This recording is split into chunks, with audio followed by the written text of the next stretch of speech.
A small independent nursery from Beaconsfield has incorporated this whole idea of intergenerational play into its curriculum as well. Now, it's called the Kiddies Academy Day Nursery, and they've created a link between their children and the elderly residents at a nearby care home. Nursery director Kavit Kotacha joins me now. Hello, Kavit. Welcome to the show. Thank you, Nana. Thank you for having me on. It is a pleasure. So first of all, so you are one of the directors there, but you don't actually run the nursery. You said your wife does it. My wife and I both own the nursery, but we're very lucky. We've got a fantastic team in place. We've got a manager, a deputy, and then practitioners that support the running and the care of the children. Yeah. And they are incredibly dedicated, passionate, and they've got several decades of experience amongst them. And actually, this whole idea of intergenerational play was them coming up with it and saying, actually, do you know what? We are very lucky. We have a care home, a Sunrise Senior Care Home, right literally next door to us. Why don't we start giving our children the varied opportunities that come with going and accessing the activities with the residents? Yeah. So it's absolutely fantastic. We've got an ethos at the nursery, which is opportunities without limits. And the real idea behind that is to make sure children get a variety of opportunities throughout their early years before they go on to make their social impact, and kind of get them to learn to share, respect, care for one another. And the whole idea behind our intergenerational play is that we want them to go to the care homes, to spend time with the residents, and then to actually learn to kind of share, learn to respect one another, learn to do activities with them. And we found that there's incredible amount of benefits between both ages. So your younger ones, again, they enjoy those activities, but the older ones, actually, suddenly their stress reduces. Suddenly they feel a bit more physically mobile. They're a lot more excited, and they actually really enjoy doing these activities, which again enhance their cognitive skills, such as memory, their problem-solving skills. And the real interesting thing is, what you find is that the older generation, who are technically the guardians of knowledge, they suddenly are learning from the children. It's true, yes, it's a fantastic scene that you'll see. And the children don't become competitive as they would with their peers, but actually they're learning to respect the older generation. They're learning to teach, and they're learning to gain knowledge from them. So they come back into the nursery, and suddenly those same children, who are generally our preschoolers, they feel a bit more confident. Their language is developing. And then also the rooms next door, which are the toddlers and babies, they're passing those core skills onto the others. To the others. It's interesting you say that, because my parents, who are grandparents now, and I see them with my daughter and my son, and I think, who the hell are these people? When I was young, they were nothing like that to me. It's amazing, isn't it? And they're so nice and so lovely. And my mum's going, Avery, would you like another biscuit? Or would you? And hello, Africa. And I'm thinking, who are you, woman? When I was young, they were a nightmare. There you go, exactly. So yes, it is interesting how the older generation, the grandparents and the children, they just seem to, I think it's because they're a little bit similar now, because they're all a little bit crazy, all of them. In a way. Exactly. I mean, what you find is that, as society, obviously we're becoming a bit more of an ageing population. And again, in society as well, what you find is there are bits of segregation. You find that same age groups stick to the same age groups, but at the same time there's also diversity in the cultures, and it's really nice that the children go in, and sometimes they don't have access to grandparents at home. Sometimes parents are really busy and they're working many odd hours of the day. They don't get to see parents because they're doing night shifts and late shifts, etc. So suddenly that activity where they spend an hour with those grandparents, it's absolutely inspiring. It's interesting to see the interactions they do and the knowledge they gain out of it, and it's phenomenal, to be honest with you. So the activities that the nursery practitioners plan, so we've got a head of learning development in the nursery, and she will once a week plan activities to take to the care home. So they'll do, for instance, they'll do arts and crafts, or they'll do puzzles. They'll work on certain parts of the EYFS to try and develop. EYFS, what's that all about? We don't know what you're talking about now. You've lost me. Everything else was good until the EYFS. Until that came in, isn't it?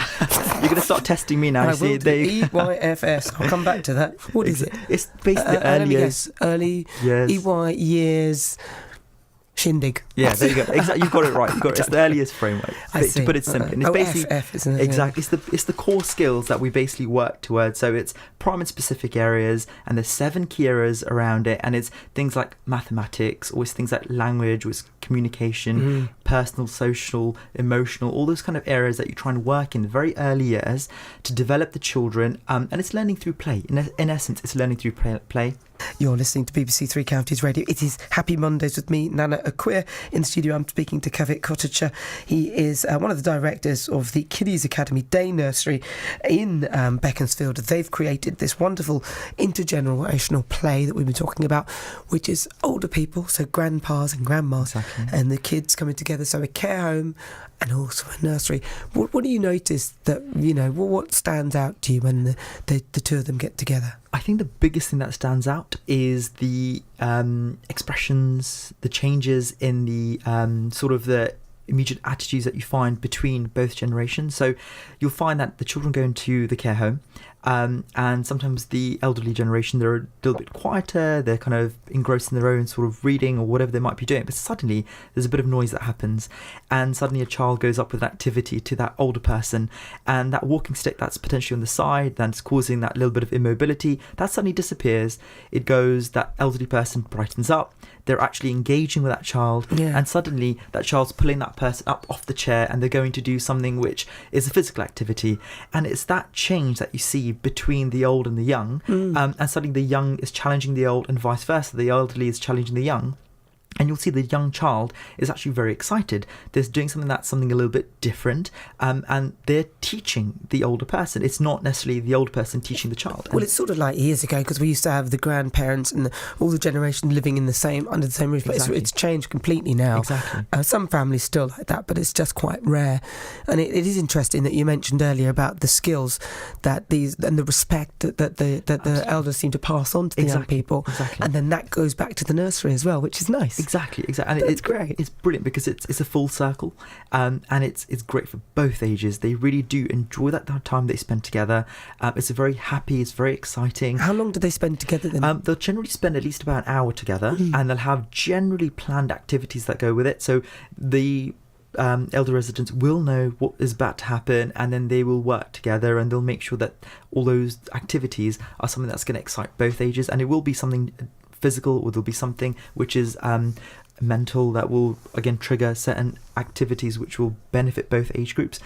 So we were even thinking of doing a French class, for instance. Oh, that's great. Exactly. And again, there's a lot of proven benefits for both ages. So doing nursery rhymes and words in French for the younger ones learning, but the older generation again teaching. So that's great. Fantastic. But you're not really on the hands-on at the nursery. You're a dentist, you tell me. Yes, I am. Do you know why I bought a bag of pick and mix today? Because you knew I was coming. And I didn't. Well, actually, and my teeth started hurting. I couldn't enjoy them. Every tooth, I was like, oh no, what's happened? I don't know whether it's maybe my new toothpaste that said it's got charcoal in it. It's good. Is it good to have charcoal in toothpaste? I don't really recommend it, to be completely honest with you. I think it's this whole whitening thing going there. It's only started hurting since I've started using the charcoal paste. Yeah, I wouldn't probably use it, to be completely honest. Yeah, I think you'd probably stick off to a normal toothpaste. It's probably the best advice I can say to you. Yeah, definitely. Definitely. This is Arctic whitening, apparently. That's what they've been telling me. Probably quite abrasive. Is it? Might be, that must be what it is. It's ripping off the enamel from my teeth as I munch it on this pick and mix. It was every tooth. Oh gosh. It's every tooth. I'll take those bag of pick and mix from you. I'll stuff it away. Don't worry. Do you eat sweets yourself? Sometimes. You do, don't you? You've got a soft spot for sweet things. You have to do what the patients do, right?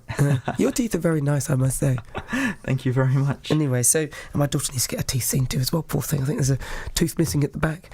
But anyway, it is Happy Mondays, and we are talking about intergenerational play. And what would you say to any other nurseries who would be interested in setting this up? How difficult was it to do? Do you know, we were very lucky. Again, we contacted the local care home in Beaconsfield. They were very open to doing this whole activity. We went, had a meeting with them. We told them what we wanted to do. There were a few bits of paper that needed sorting. But again, very, very helpful on both ends. We're more than happy to help them. If they want to contact us, we can tell them all the paperwork and stuff we needed to do. If they're local to Beaconsfield, we're more than happy to, again, get them to join us and do the activities and see what it is that we do. And they can fully get access to everything that we have. Now, you mentioned that it's about an hour at a time. Yeah. What's the frequency? Is it once a week? Once a week. Yeah. That's what we aim to do. But again, we normally take different groups every time we go. So it'll be babies, toddlers, preschoolers, and it'll go at different times of the week, and different age groups tend to go. Oh, so you're actually going a few times of the week, but one group at a time? It'll be once a week. But one group, but one. I see. Different but groups, a different group. So it gives access to different children all That's the time. nice. Yeah. It'll sometimes be on different days as well, because not all children attend on that one day. Yeah. So again, we've got to give that option to other children, because they all get really excited by it. The parents absolutely love it. They're thrilled by the idea of doing it. So yeah, it works. Well, listen, it's been great meeting you and hearing about this. It sounds like a very successful initiative. Thank you. You've only got the one nursery? Just the one. That's probably enough. It is enough. My son started going to nursery. As soon as he went, every single illness that you could have. The other day, he sneezed in my eye. Just look at me and I say, it's so cute. Yeah. I'm like, thank you for that, Ivory. It's very kind of you. If people want to find out more, you've got a website. Where can they go? We do. It's www.kiddiesacademy.co.uk. And you can send us an email, message us on that, or call us on our phone number, which is on the website, and we'd be more than happy to help out anyone. Excellent. Well, listen, Kavit, it's been wonderful talking to you. Thank you. And I wish you all the success with this. It sounds like it's a great initiative. That's Kavit Cottacher. He is the director at the Kiddies Academy Day Nursery in Beaconsfield.